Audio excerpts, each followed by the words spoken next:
Stuxnet, the virus that attacked Iranian network, and development of such threats. This is really nasty stuff. So, what's your opinion on that?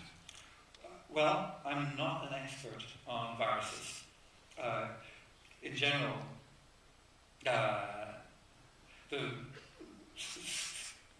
cybersecurity is a really fascinating area, and it's very complicated and very deep. So, and you need to be and you do need to be an expert before you can talk about it. It seems that it's a constant battle between people who are trying to break the system and people who are trying to fix it. I know computer scientists have been for years trying to build systems which they can prove have no holes in them, and they never succeed. So,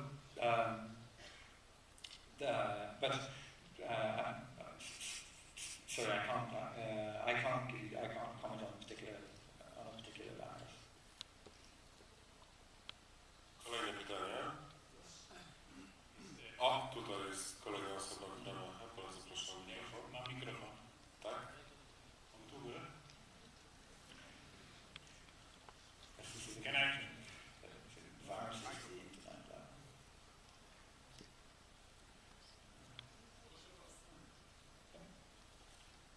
Tutaj, proszę bardzo. Can I interject? Thank you. Sorry, I was waiting for the mic. Cristiano Pinzauti, President of the Association of Private Employers in IT and Telecommunication in Poland. What is the next quantum leap? We have seen exponential growth, we have seen incredible phenomena in the last 20 years, but what is the next thing which will change it all, in your opinion? Thank you.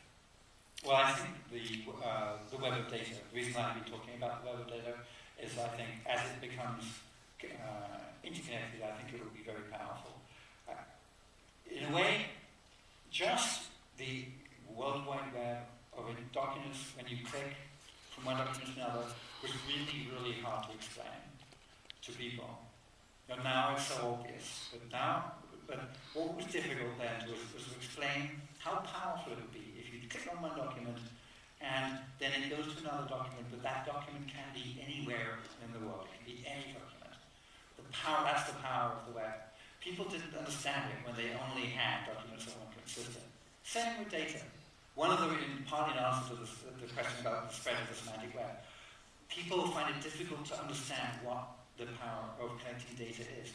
And here it's more complicated. It's going to take longer because actually, as we connect data together, it becomes much more powerful. Because when you connect two data sets together, you can infer things that you never could infer before. It's not like reading one document and reading another document. If you imagine that all the data which is on anybody's computer was available to you, and you're trying to solve a problem, you're a scientist, maybe you're a lawyer trying to get to the bottom of some question, but you have access to all the data which is out there, all that you're allowed to access. There's a huge challenge for how we build a tool to allow you to really exploit that and drill down into it and see what's there and connect them together. But in principle, we've moved to a position where you can write programs which are aware of a huge amount about how our companies are working, how our countries are working, where people are, because more and more of the data, you can write programs which understand a lot about you, where you are, what your needs will be next.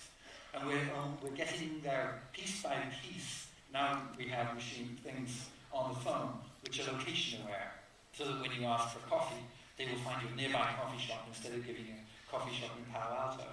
So, and that's a really small step. But as the world of data and programs becomes more and more aware, gets a better picture of what's going on, I think we'll see some really big changes. But it's very difficult for us to imagine what they are now. We just see extra power. As we add new pieces of data, we get more power. But it's difficult to imagine what it would be like when we're really there and we've got all the data on there. Kolejne pytanie. Mamy jeszcze czas na jedno dosłownie. You can see me, I'm halfway up here. I'm just going to ask the... Okay, so we translate universality principle, and that's clearly been important in the success of the internet. At the same time, you alluded to some of the walled gardens that have been created. AOL had a lot of those, now you have them in social networks. And there's an ongoing debate, obviously, about net neutrality again. And clearly commercial interests which would like to milk certain walled gardens for commercial benefit, going against the universality principle. How do you see that debate playing out? And clearly it will have a major effect on the future, the universality and utility and future success of the web. Thank you.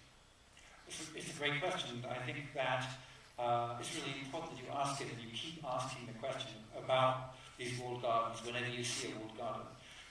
There's always, of course, a great commercial incentive for companies trying to lock in its users and it's tremendous political incentive for government to lock in its users, to tell them what they can read, to tell them what they can think, to tell them where they should buy their shoes, is unbelievably powerful. So there's always an incentive for any company to lock people in.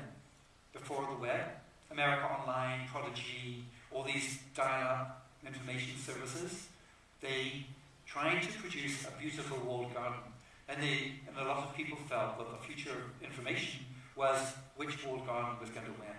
Was it going to be Prodigy or was it going to be AOL?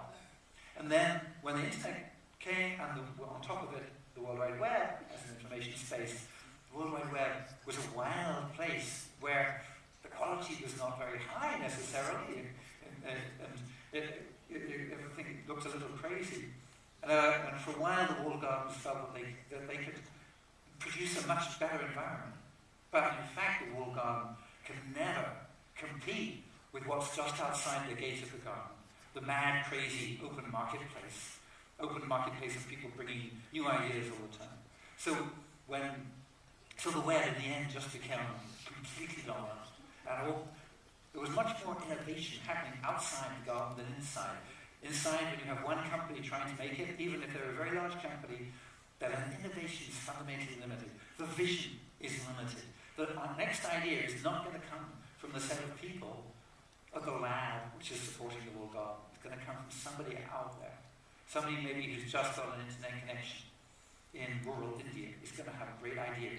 And so that will then, in the open market, that new idea will explode and eventually come to everybody's attention. In the walled garden, it won't. So the open market of ideas will always beat the walled garden. That's why the WAP phones, there was a set of phones which said they would get you, they were called web phones, but you couldn't really get to the web. You could only get to the pieces of the web which had connections with the phone company.